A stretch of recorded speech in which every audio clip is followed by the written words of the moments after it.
हिंदुओं के खून में गारा बनाकर बाबरी मस्जिद को बनाया गया। तो लगभग 1.25 लाख से ज्यादा ऐसे सनातनी धर्म स्थल हैं जिसको तोड़ा गया, जिसका ध्वंस किया गया, जिसको अपमानित किया गया और उसके लिए न जाने कई लाख कई करोड़ हिंदुओं का कत्लेआम हुआ, उनका खून बहाया गया। लेकिन आश्चर्य की बात, हद है, कांग्रेसी वामपंथी अभी भी अपनी पुरानी राग ही अलाप रहे हैं। जिस दिन सनातनी समाज ये समझ जाए कि हम थे क्या, तो फिर ये रहेंगे नहीं। ये समझते थे। यही वजह है कि इतनी बड़ी साजिश इस देश में ये 65 वर्षों तक चलाते रहे। अंग्रेजों के मानस पुत्र ही तो हैं ये। अंग्रेज तो गए लेकिन छोड़ गए इन कालों को अपने पीछे। और हम लोग कितने नालायक और कपूत हैं कि इन लोगों को झेलते हैं, सब कुछ समझते हुए, देखते हुए। महाराजा विक्रमादित्य कैसे थे, शिवाजी महाराज कैसे थे, इतिहास की किताब में हम लोग पढ़ते हैं, लेकिन अपनी इन आंखों से प्रधानमंत्री मोदी के काम को देख रहे हैं।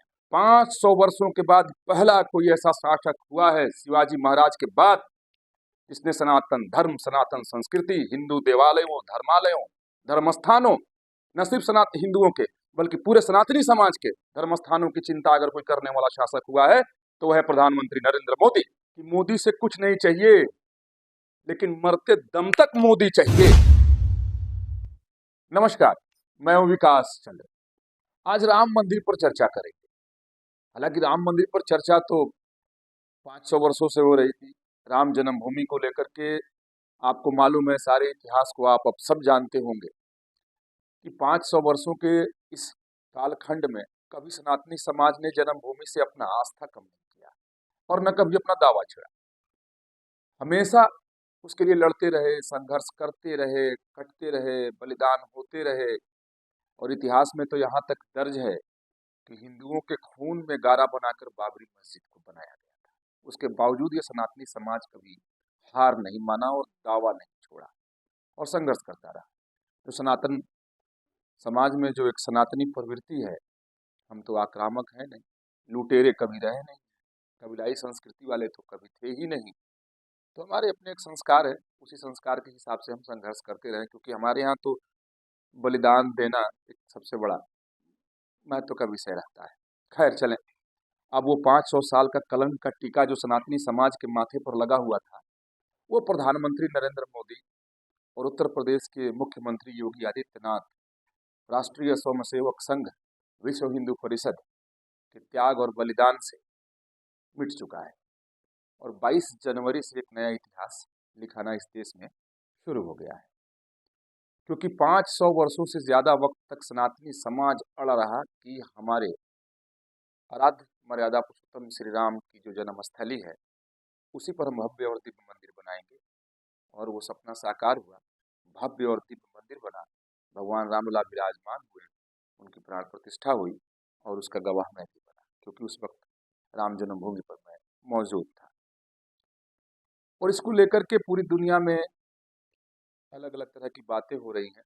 भारत में जहाँ तक बात करें आप, तो उत्साह और उत्सव का माहौल न सिर्फ भारत में बल्कि पूरी दुनिया में। लोग स्वागत कर रहे हैं, झूम रहे हैं, नाच रहे हैं। सनातनी समाज जैसे हो रहा है अपनी आस्था को, अपनी श्रद्धा को प्रकट कर रहा है। 22 जनवरी को तो पूरी दुनिया में दीपावली मनाई गई और दूसरी दीपावली से ज्यादा बड़ी दीपावली मनाई गई। मुस्लिम समाज जो अब मुखर होकर के अपनी बात कह रहा है, उसमें से कुछ लोग राम मंदिर के समर्थन में हैं, कह रहे हैं कि नहीं, जो हुआ अच्छा हुआ, 500 साल से ज्यादा वक्त का झगड़ा खत्म हुआ, चलो वहाँ मर्यादा पुरुषोत्तम श्री राम का मंदिर बन गया, हम उसका स्वागत करते हैं। और बहुत सारे मुस्लिम समाज के लोग वहाँ गए भी थे।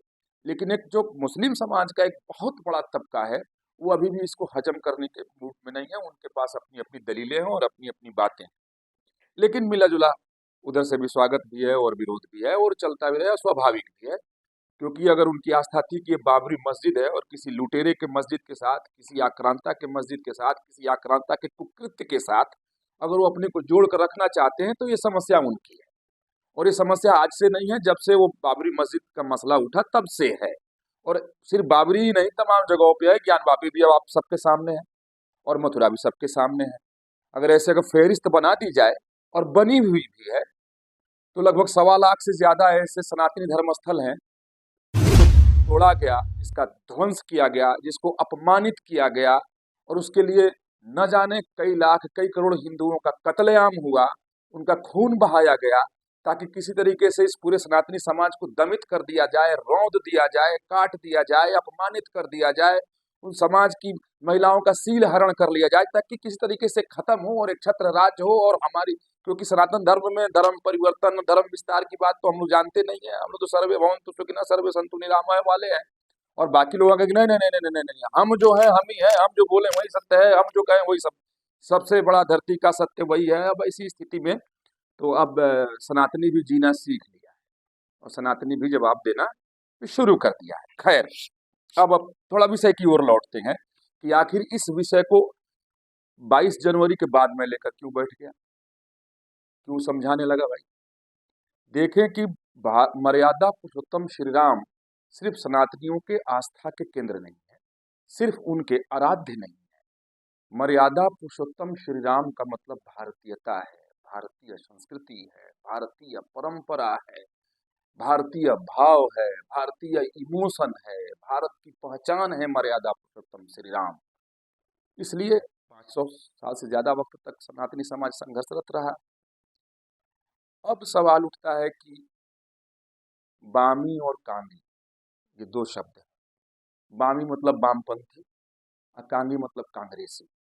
मुस्लिम समाज से तो कुछ स्वागत के स्वर भी सुनाई दिए, कुछ मुस्लिम समाज के लोगों ने लंगर भी लगा लिए, लड्डू भी बांट दिए, बहुत कुछ अपने इजहार भी किए कि नहीं नहीं वो खुश हैं, होना चाहिए, हक मिलना चाहिए। शायद वो इस सच्चाई को समझ गए, स्वीकार कर लिए, नहीं बाबर ने तोड़ा था, वो जो इतिहास है, तारीख है, वो बिल्कुल सही है और बाबर ने अपनी बर्बरता के कारण ऐसा कुछ किया था। तो शायद उसमें कुछ समझदार लोग इसको स्वीकार कर लिए। और ये भी हो सकता है कि उन्होंने शायद मौके की नज़ाकत को भांप लिया है और ये देख लिया है कि बारिश इधर से हो रही है, छाता उधर लगा लो, क्योंकि मुझे तो भरोसा कम से कम होता है। खैर एनीवे, चाहे स्थिति जो भी हो इन दोनों में से, लेकिन कुछ लोगों ने इसको स्वीकार किया है। लेकिन आश्चर्य की बात, हद है, कांग्रेसी, वामपंथी अभी भी अपनी पुरानी राग ही अलाप रहे हैं। वो चाह रहे हैं कि किसी तरीके से इस खीर में नींबू निचोड़ दी जाए और जिस चूल्हे पर ये खीर पका है, राम रूपी स्वाद सब लोग उस खीर का ले रहे हैं, उसमें किसी तरीके से जिस चूल्हे पे पका है उसे चूल्हे का राख डाल दो। अरे भाई क्यों? क्योंकि इसलिए कि प्रधानमंत्री नरेंद्र मोदी ने उसकी आधारशिला रखी।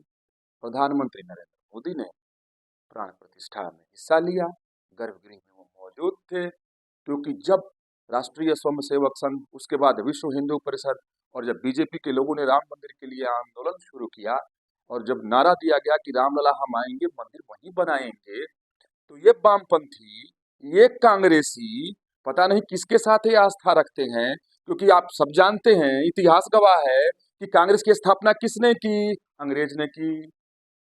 वामपंथी अपना आदर्श किसको मानते हैं? जिसका भारत से कोई मतलब नहीं, वो मार्क्स, जिन्होंने भारत के बारे में, हिंदुओं के बारे में, भारत के देवी देवताओं के बारे में क्या कुछ लिखा है। इतिहास को पलटिए, इतिहास न हो तो आज के जमाने में गूगल गुरु है, मोबाइल करिए, मार्क्स डालिए, भारत के बारे में डालिए, सब कुछ खुल के सामने आ जाएगा, पता चल जाएगा जे इन लोगों के आदर्श पुरुष कौन है वामपंथियों के।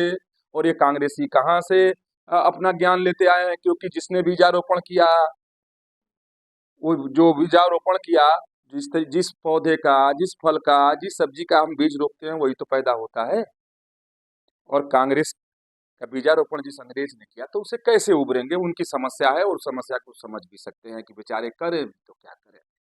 ये बाज नहीं आ रहे, लेकिन चाह रहे हैं कि जो सनातनी समाज आज खुश है, जश्न मना रहा है, न सिर्फ भारत में पूरी दुनिया में, उसमें किसी तरीके से उस रंग में भंग डाल दो। आज भी प्रयासरत रहे, स्वीकार नहीं कर रहे हैं। प्राण प्रतिष्ठा के अवसर पर कांग्रेसियों को, वामपंथियों को निमंत्रण भेजा गया साहब कि आइए आइए आइए, 550 550 साल बाद सनातनियों के प्रसन्न होने का अवसर आया है, आप भी आमंत्रित हैं।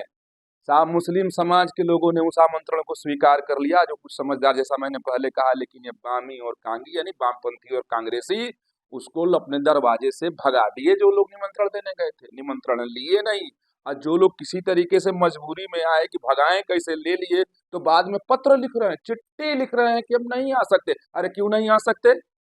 घर के अंदर तो फोटो लगाकर भगवान राम श्री रामचंद्र के पाल भज मन हरण भव भय दारुणम गाते हैं। अब बाहर निकल करके माथे का टीका पोछ लेते हैं और अब मंच पर चढ़ करके भाषण देते हैं। क्यों भैया? तो एक खास समाज को संतुष्ट करना है, उनको वोट चाहिए, गद्दी चाहिए। देश किस रास्ते जा रहा है कोई मतलब नहीं है। जो मेरा अपना अनुभव है, जो मैंने पढ़ा है, जो मैंने समझा है, उसके मुताबिक एक ही चीज हम समझ पाए। बहुत ज्यादा दिमाग हम लगा नहीं पाते हैं और लगाने की हम कोशिश भी नहीं करते हैं और लगाएंगे भी नहीं इन वामपंथियों और कांग्रेसियों के पीछे। क्यों? क्योंकि जब से देश आजाद हुआ और जब तक कि सत्ता में इस 10 साल को हटा दीजिए, जो प्रधानमंत्री नरेंद्र मोदी जब से प्रधानमंत्री हैं, ये बिल्कुल रणनीति के तहत इस देश को बर्बाद करने की साजिश में लगातार लगे रहे। सामरिक रूप से भारत कमजोर रहे, इसका प्रयास करते रहे। आर्थिक रूप से भारत हमेशा टूटा रहे, इसका प्रयास करते रहे, ताकि इनकी बादशाहत चलती रहे। क्योंकि देश को तो जमींदार, और ये भली भांति समझते थे कि अगर जिस दिन सनातन संस्कृति उभड़ जाए, जिस दिन सनातनी समाज ये समझ जाए कि हम थे क्या, तो फिर ये रहेंगे नहीं, इनको कोई पूछेगा नहीं, चिमटे से भी नहीं छुएगा। ये समझते थे। यही वजह है कि इतनी बड़ी साजिश इस देश में ये 65 वर्षों तक चलाते रहे और उसमें कामयाब भी बहुत हद तक नजर आए। लेकिन जैसे ही प्रधानमंत्री नरेंद्र मोदी आए, सनातनी समाज के लिए जब पहला महाराजा विक्रमादित्य कैसे थे, शिवाजी महाराज कैसे थे, इतिहास की किताब में हम लोग पढ़ते हैं, लेकिन अपनी इन आंखों से प्रधानमंत्री मोदी के काम को देख रहे हैं कि विक्रमादित्य ने क्या किए। वो तो इतिहास में है, पढ़ करके गर्व से सीना फूल जाता है कि हमारे राजा महाराजा ऐसे भी। शिवाजी महाराज की शौर्य गाथा के साथ साथ सनातन समाज के लिए उन्होंने क्या किया आप सब जानते हैं। न जानते हो तो किताब पढ़ लें, नहीं तो इसके बाद कभी कोई एक और वीडियो रिकॉर्ड करूंगा तो शिवाजी महाराज कौन है उनके बारे में भी बताऊंगा।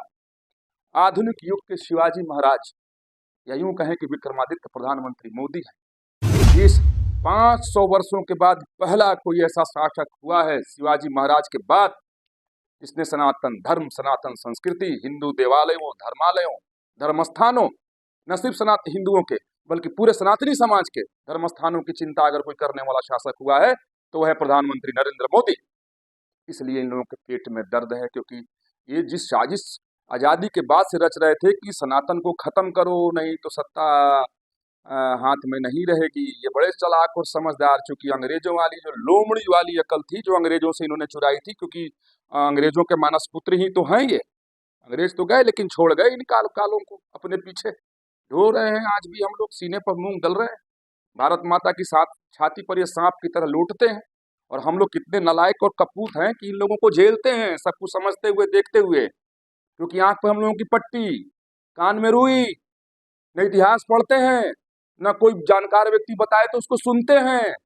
अब कम से कम चेत जाने का वक्त आ गया है। अब मैं दूसरी बात बताता हूँ।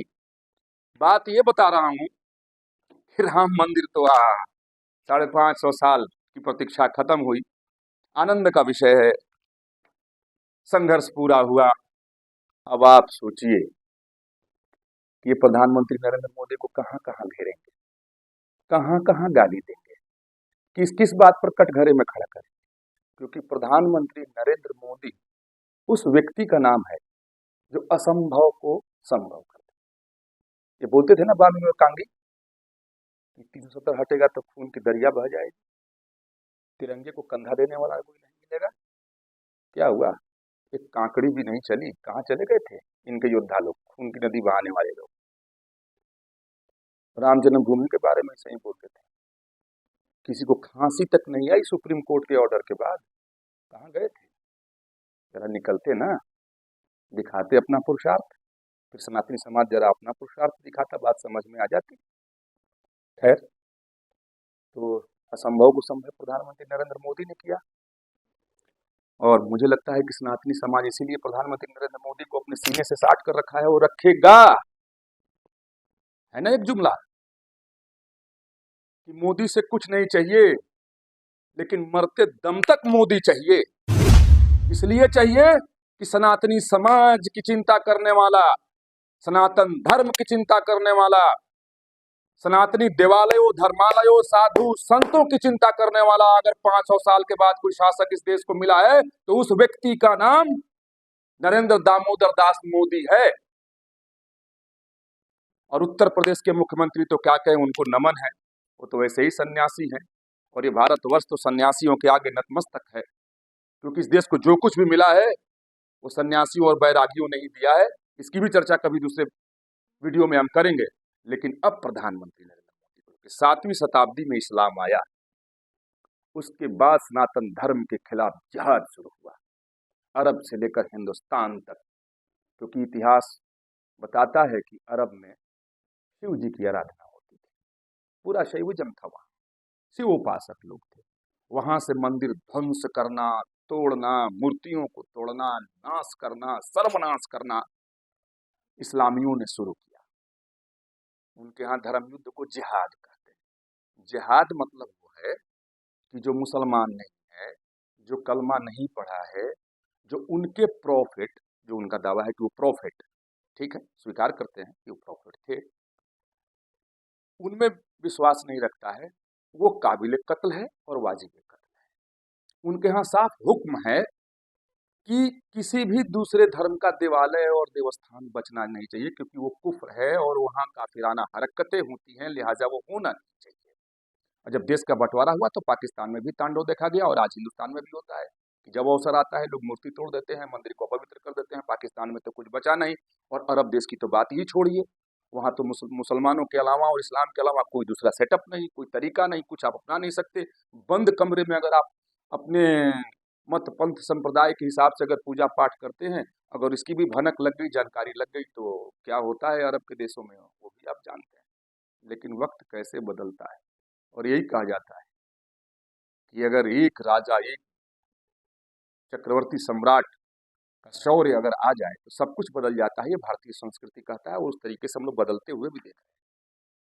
पूरे वेस्ट एशिया यानी पश्चिमी एशिया में इस्लाम के अलावा कुछ नहीं, वहाँ बुत परस्ती नहीं हो सकती है, मस्जिद के अलावा कोई दूसरा धर्म स्थान नहीं बनाया जा सकता है। ईरान में कुछ बचे हुए हैं पारसियों के अगियारे, जहाँ अग्नि हवन कुंड उनका होता है, जो कि पारसी लोग तो अग्नि के उपासक हैं, तो उनके देवस्थान पर सिर्फ अग्नि प्रज्वलित हमेशा रहती है। और कुछ स्थान आज तक बचे हुए हैं जो दया करके मुस्लिम समाज के लोगों ने छोड़ दिया कि चलो छोड़ो छोड़ो, क्योंकि जो बचे जान बचा के भागे तो जाते कहाँ, तो उनको लगा कि अग्नि की पूजा भारत में भी होती है और मैं भी करता हूँ, तो वहां से भागे और भारत चले आए। क्योंकि ईरान का पुराना नाम आर्यान है, आर्यों की जगह, यहाँ आए और आज वो पुष्पित हैं, पल्लवित हैं, बड़े आराम से रहते हैं, कोई परेशानी उनको नहीं है। लेकिन उनकी मूल भूमि छूट गई इस्लाम की वजह से, ईरान पारसियों की, आज भी यहाँ है, उसी फारस, पारस उसी से पारसी हुए, फारस से। लेकिन इस माई के लाल योद्धा, मैं तो प्रधानमंत्री नरेंद्र मोदी को महाराजा विक्रमादित्य की तरह चक्रवर्ती सम्राट मानता हूं, कि जो अरब की भूमि पर मंदिर बनवा दे उसे आप क्या कहेंगे। जहां फोटो भी लगाना कुफ्र है, उसके लिए सजाए मौत है, सिर तन से जुदा हो जाएगा। और 7वीं शताब्दी से लेकर के और आज तक का इतिहास बताता है कि मस्जिदें तो बनी, लेकिन दूसरे धर्मस्थल सिर्फ वहां तोड़े गए, निर्माण नहीं हुआ, कुछ बचा भी नहीं।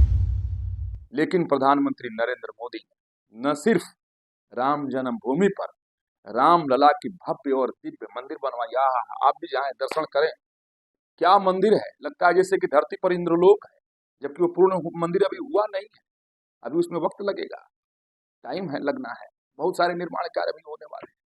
और उसी के साथ साथ यूएई, संयुक्त अरब अमीरात की अबू धाबी में 27 एकड़ में 700 करोड़ रुपए की लागत से भव्य सनातनी मंदिर बना है।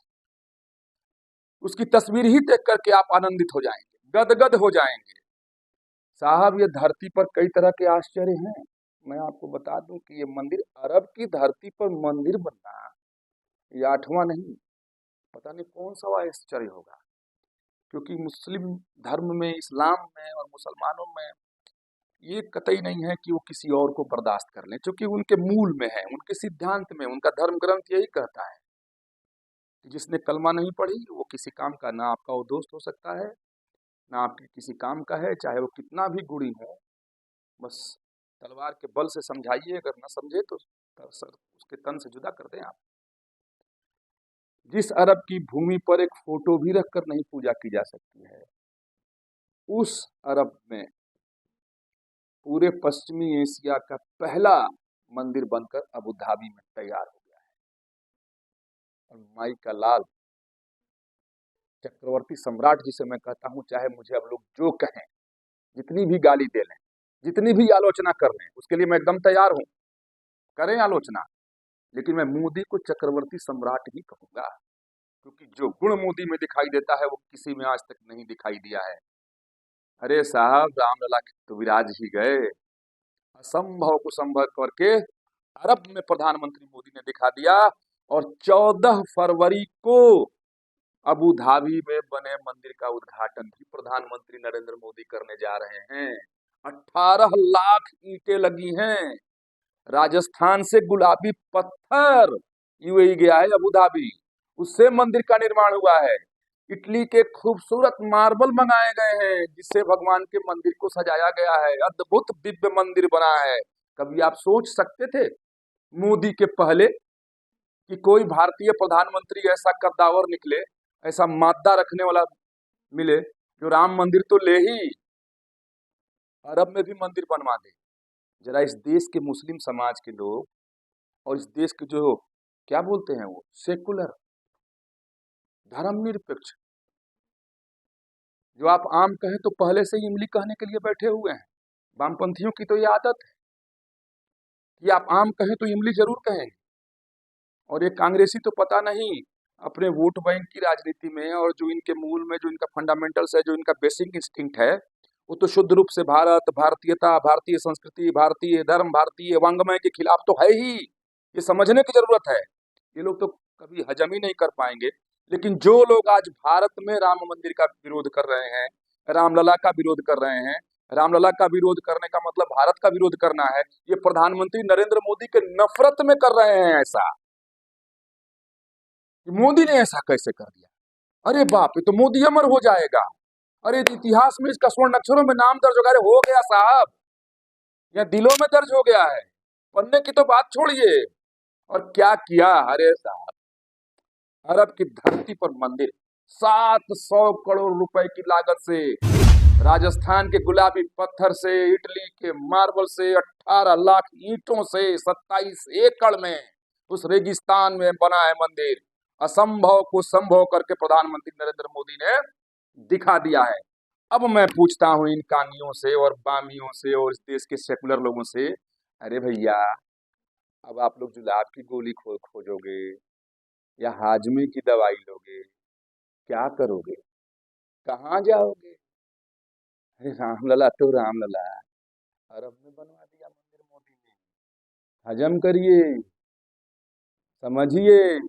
और मैं हाथ जोड़ करके इस देश के बड़े समाज, जो इसी देश के नागरिक हैं, उनके सब पुरखे यहीं के हैं, कहीं बाहर से नहीं आए हैं, उन लोगों से कि अरे साहब, आपका जो धर्म देश है अरब, वहां मंदिर बन चुका है, तो भारत में भी मंदिरों को आप सम्मान दीजिए, मंदिरों को स्वीकारिए कि नहीं, ये भी देवालय होता है।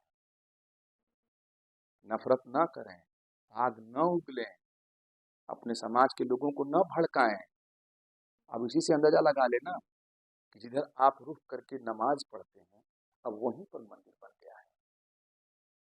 मैं एक बार फिर से आता हूँ, ये क्यों संभव हुआ? क्योंकि इस देश का प्रधानमंत्री नरेंद्र मोदी है। आप विरोध करने वाले कितना भी कर लें, लेकिन सनातनी समाज का तो आज हमेशा के लिए हीरो बन गया है। आगे भी कुछ बातें लेकर के आपके साथ आऊंगा, शेयर करूंगा, बताऊंगा कि क्या क्या खेल खेलते रहे हैं लोग। नए तथ्य के साथ अगली वीडियो में आपसे मिलते हैं। नमस्कार।